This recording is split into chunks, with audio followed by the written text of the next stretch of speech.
Hello everyone, welcome to this lecture video discussing the topic UN Declaration of Human Rights. Welcome learners, are you ready to be a better reader and learn a bit about UN Declaration of Human Rights? Then let's start off by defining what is UN Declaration of Human Rights. The Universal Declaration of Human Rights is a document proclaimed by the General Assembly of the United Nations. It sets out the fundamental rights and freedoms that every human being is entitled to. These rights include the right to life, liberty, security, equality before the law, freedom of thought, conscience, and religion, and the right to participate in the government, work, and education. The Declaration also emphasizes the importance of dignity, justice, peace, and freedom for all people, regardless of their race, nationality, sex, or any other status. It aims to promote respect for these rights through education and progressive measures, ensuring they are universally recognized and observed. This is an infographic we made about the Declaration of Human Rights. Let us dive. The Universal Declaration of Human Rights was created in response to the atrocities committed during World War II. Its purpose was to prevent future human rights abuses by establishing a global standard for the protection of individual rights. The Declaration aimed to promote peace, justice, and equality across nations, ensuring that the dignity and rights of every person will be recognized and respected worldwide. The UDHR was drafted by the United Nations Commission on Human Rights, formed in 1946 after World War II. The goal here is to set a global standard for protecting human dignity. Leading this effort was Eleanor Roosevelt, the former First Lady of the United States. She chaired the drafting committee with passion, ensuring the document reflected shared values. But she didn't work on it alone. Representatives from countries like Canada, China, France, India, and others brought diverse perspectives. This global teamwork shaped a document meant to speak for all of humanity.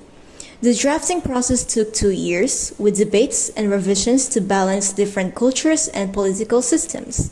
In 1948, the UDHR was born, a milestone in human rights history. It starts with a preamble, a short introduction that explains why the Declaration exists. The preamble highlights the need to protect human rights to prevent horrors like war and oppression. It sets the tone for the entire document. Then come the 30 articles. These are the heart of the UDHR, laying out specific rights everyone should have.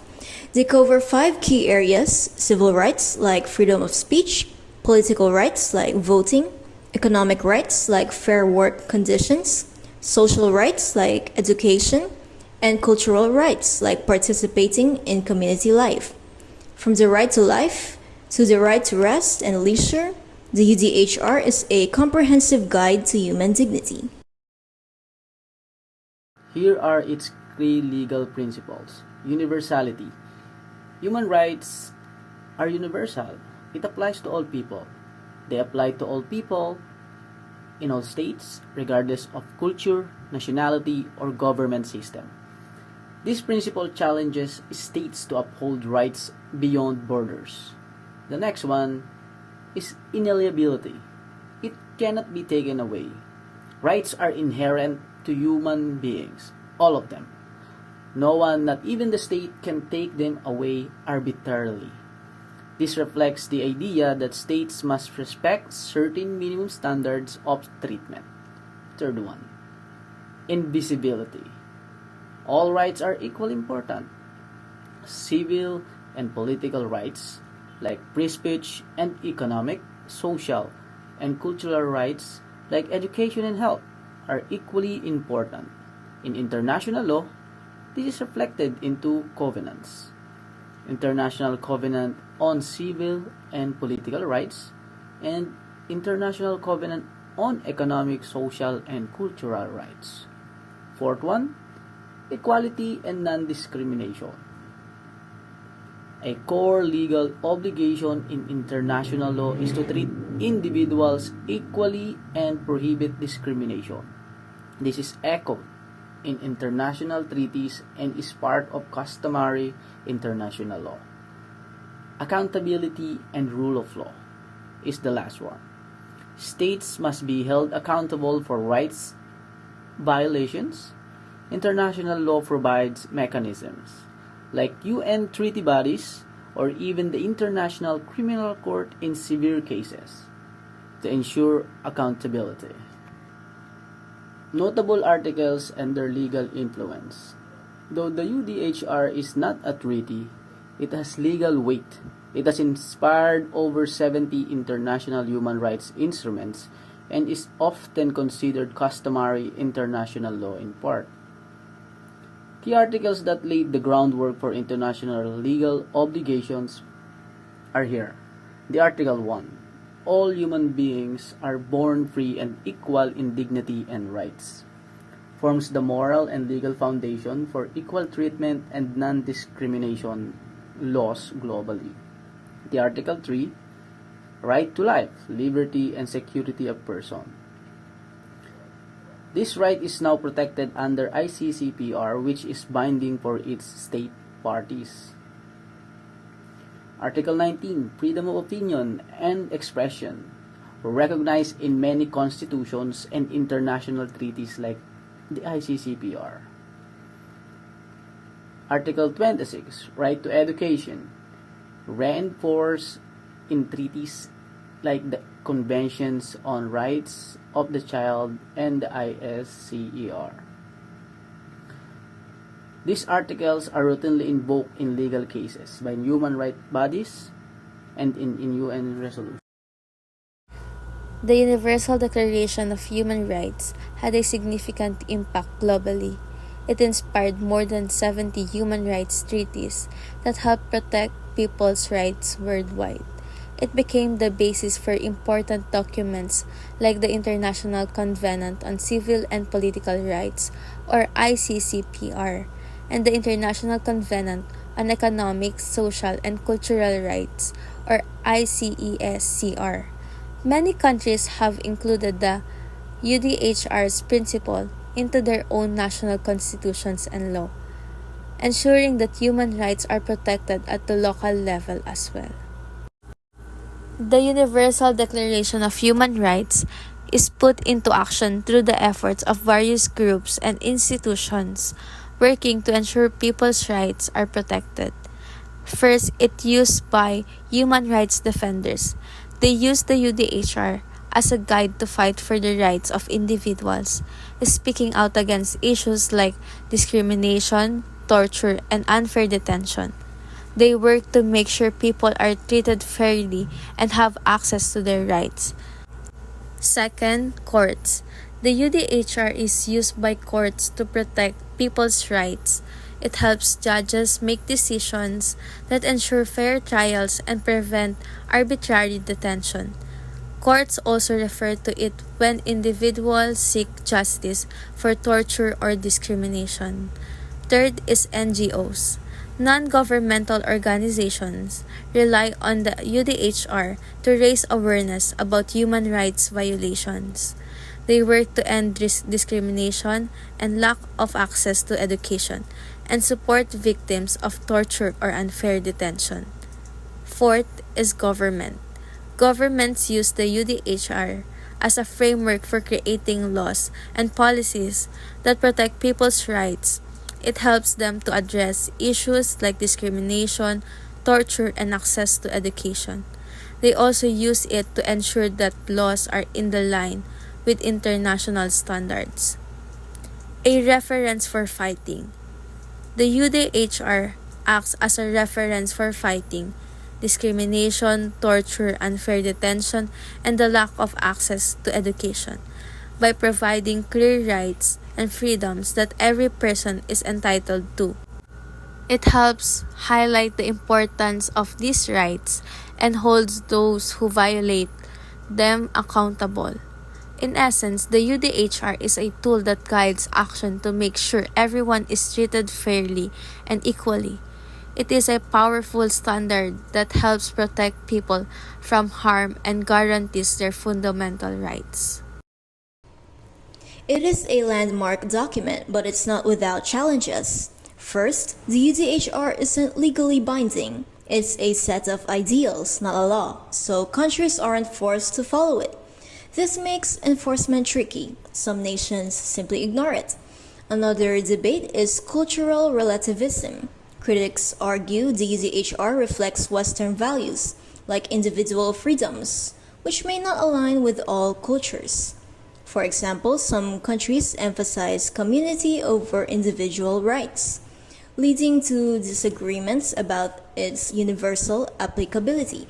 Finally, violations remain a big issue. Some governments suppress free speech, discriminate, or worse, despite signing onto the UDHR.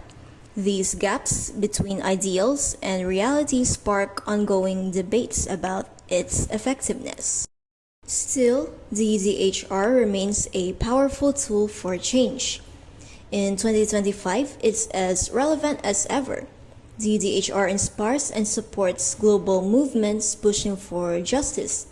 Take the hashtag #MeToo movement. It draws on UDHR principles like equality and freedom from discrimination to fight gender-based violence. Black Lives Matter uses the UDHR's call for equal rights to challenge racial injustice, and the LGBTQ plus rights movement leans on the UDHR to demand dignity and fairness for all. The UDHR also shines during crises. For refugees fleeing conflict, it calls for protection and asylum. In the fight for climate justice, it supports the right to a healthy environment. From protests to courtrooms, the UDHR's words empower people to demand better. UDHR and the Philippines and its legal application. The Philippines, as a member of the United Nations, has integrated the UDHR principles into its national legal system. The 1987 Philippine Constitution reflects UDHR rights in its Bill of Rights. It led to the creation of the Human Rights, the CHR. It has influenced domestic legislation such as the Anti-Torture Act, RA 9745, the Magna Carta for Women, the 9710, Child Protection Laws, RA 7610. Moreover, the Philippines is a state party to the ICCPR and ICESCR and any human rights treaties, making UDHR-based rights enforceable under international law obligation. How to promote human rights? Let's delve into it. From a legal perspective. Firstly, educate oneself and others. Legal education and awareness. Law students, professionals, and citizens must understand their rights and the mechanisms to protect them. Support rights-based organizations. Strengthening institutions, supporting the work of courts, commissions, and oversight bodies that implement and monitor the human rights laws. Speak out against injustices.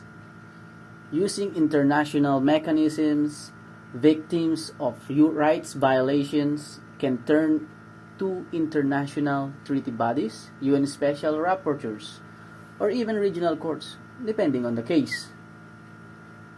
Participate in democratic processes as well.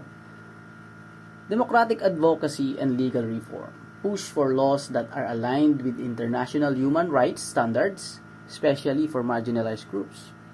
Participating in global forums. Engage in model UNs, law conferences, or legal clinics that address international human rights. And lastly, let us wrap it up. I want to leave you with a powerful quote from Eleanor Roosevelt, one of the main figures behind UDHR, where, after all, do universal human rights begin? In small places, close to home. This will remind us that human rights start with us, in our homes, schools, workplace, and communities. The big global change begin with small everyday actions. Thank you very Where, after all, do universal human rights begin? In small places, close to Well, that's the end of our presentation. Thank you, learners.